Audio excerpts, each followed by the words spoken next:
Assalamualaikum warahmatullahi wabarakatuh. Saya disclaimer dulu. Ini lagi-lagi ada berita tentang kasus oknum Kiai Pribumi. Kalau menurut kelompok sebelah ya, Pribumi. Kiai Pribumi ini mencabuli santriwatinya. Yang mana kali ini kebetulan oknum Kiai Pribumi ini berasal dari Banten, satu daerah dengan pentolan kelompok sebelah itu. Tapi kok kayaknya youtuber-youtuber kelompok sebelah itu pada membisu semua ya.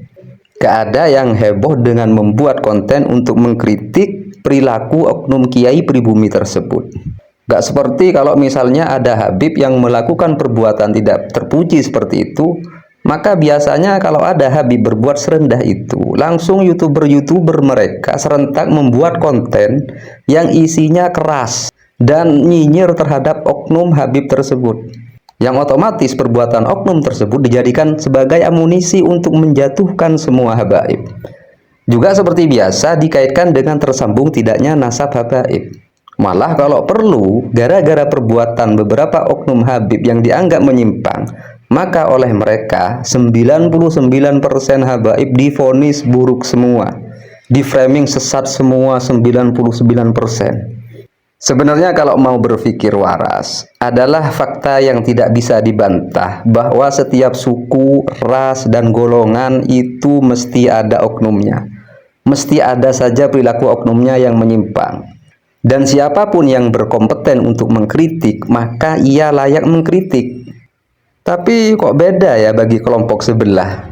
Yang mana kalau yang berbuat hal-hal seperti itu bukan Habib atau bukan Muhibbin, maka mereka seakan-akan tutup mata dan diam seribu bahasa tanpa komentar. Sebaliknya, kalau yang berbuat hal-hal buruk seperti itu adalah oknum Habib atau Muhibbin, maka pasti mereka kritik habis tanpa ampun, seolah-olah lupa kalau banyak Habib dan Muhibbin yang baik-baik. Dan nggak peduli kalau yang mengkritik itu sebenarnya dia tidak paham tentang sesuatu yang ia kritisi, atau tidak mengerti, atau dia itu tidak mengerti cara dalam mengkritik. Dan seringnya bukan kritik yang disampaikan, tapi caci maki dan pembunuhan karakter terhadap oknum yang dibidik. Bahkan merembet pada pembunuhan karakter pada semua Habib, yang membuktikan kalau si pengkritik itu tidak paham dengan aturan dalam mengkritik atau berlebihan ketika mengkritik dalam mengkritik. Saya tidak mengatakan kalau mereka itu sengaja mencari-cari kesalahan Habib untuk menjatuhkan marwah para habaib agar dijauhi umat misalnya. Jadi saya tidak mau mengatakan seperti itu. Kemudian kadang kan dari mereka itu bertanya, kenapa kalau dari Habib yang melakukan keburukan, kenapa youtuber-youtuber yang pro Habib itu kok pada diem? Padahal nggak seperti itu ya. Jadi saya di sini juga mau tanya, kenapa kalau ada dari mereka ketika melakukan kejahatan, kesalahan, mereka kok pada diam semua, kok gak mengkritik, kok juga gak mengkritik? Tapi sebenarnya mau orang-orang kelompok sebelah itu bikin video mengkritik ketika ada misalnya dari mereka melakukan kesalahan atau keburukan, mau tidak membuat video, bagi saya itu tidak penting.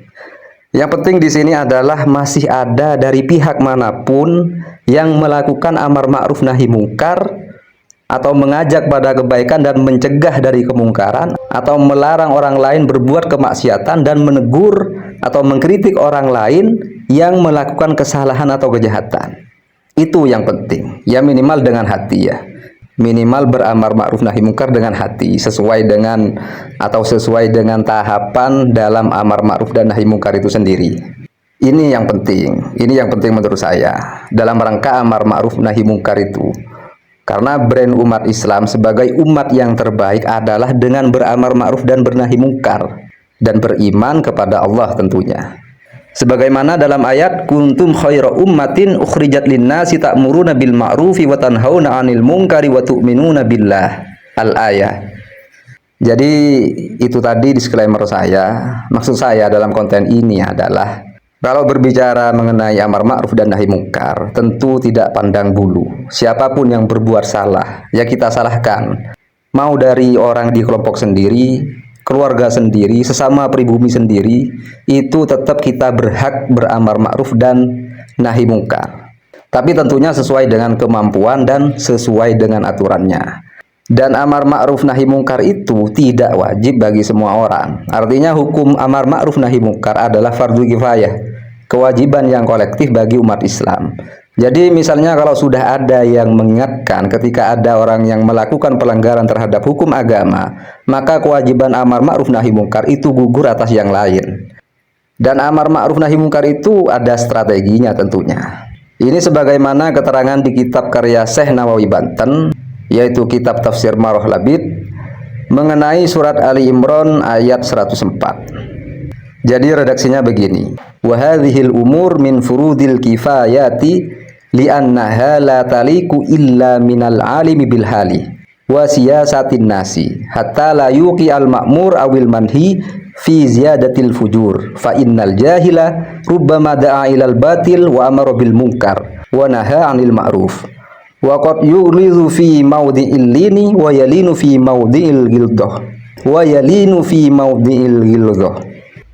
Urusan amar ma'ruf nahi mungkar ini termasuk kewajiban fardu kifayah, karena hal tersebut tidak pantas dilakukan kecuali dari orang yang mengetahui kondisi dan strateginya, siasatnya, sehingga yang diperintahkan atau yang dilarang tidak malah tambah buruk. Karena sesungguhnya orang yang bodoh atau tidak tahu seringkali malah menyeru pada kebatilan, memerintahkan pada kemungkaran, dan melarang pada kebaikan. Dan terkadang ia bersikap keras di tempat yang seharusnya berlemah lembut, dan bersikap lemah lembut di tempat yang seharusnya bersikap keras.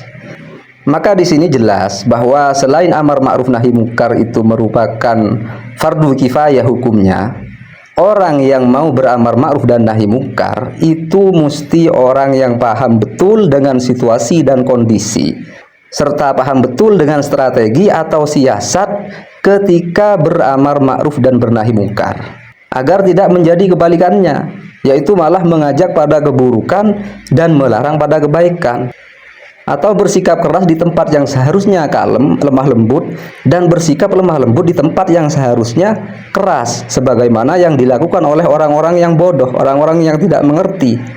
Dan kita itu ketika beramar ma'ruf dan nahi mungkar harus fokus pada si pelaku kesalahan.